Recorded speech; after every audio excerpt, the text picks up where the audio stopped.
Don't know if you guys have any questions, but just in general, this young man met with me yesterday. We talked in detail about what went down. His position is he did not do this.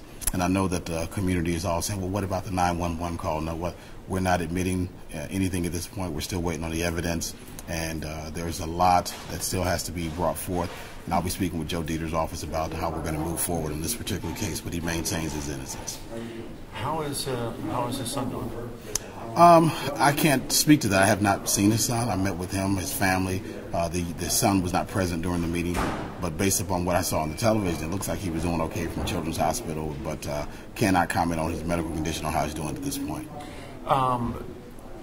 He surrendered to police. Yes. How important, when he got in touch with you, how important was that for him to step up? Oh, extremely, extremely. The young man he's, as you can imagine, very afraid. He knows this is extremely serious charges. He was afraid. He comes from a dynamic family. His grandmother and grandfather were present.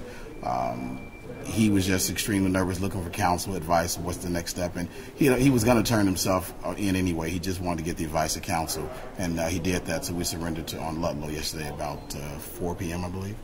All right. Mm-hmm. And murder charge is what he's facing. You don't think that's... Murder and felonious assault are the two charges. Again, we still have to wait on the grand jury to take action. The grand jury could ignore it. Grand jury could increase the charges, decrease the charges, and I always tell people we never can know anything or move forward until the grand jury is acted, and we're waiting on that. The 14th is the grand jury report date, but I imagine they may report out sooner than that, but I'll be in touch with Joe Dieter's office to see what the next step is.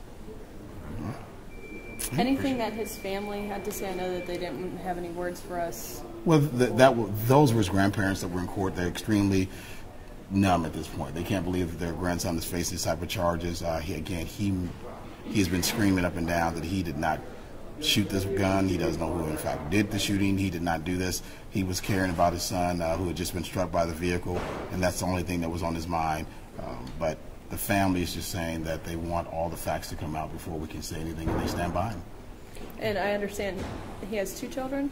Yes. I know a 4-year-old, I think maybe a 2-year-old, 5-year-old, 2-year-old, somewhere in that age range. Does he maintain his innocence when it comes to the assault charge as well?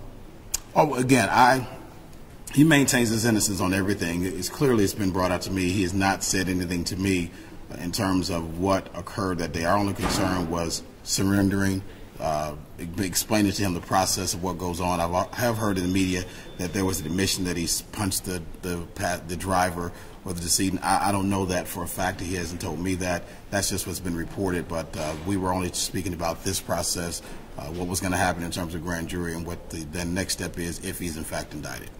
And grand jury date you said is April 14th? April 14th. All right.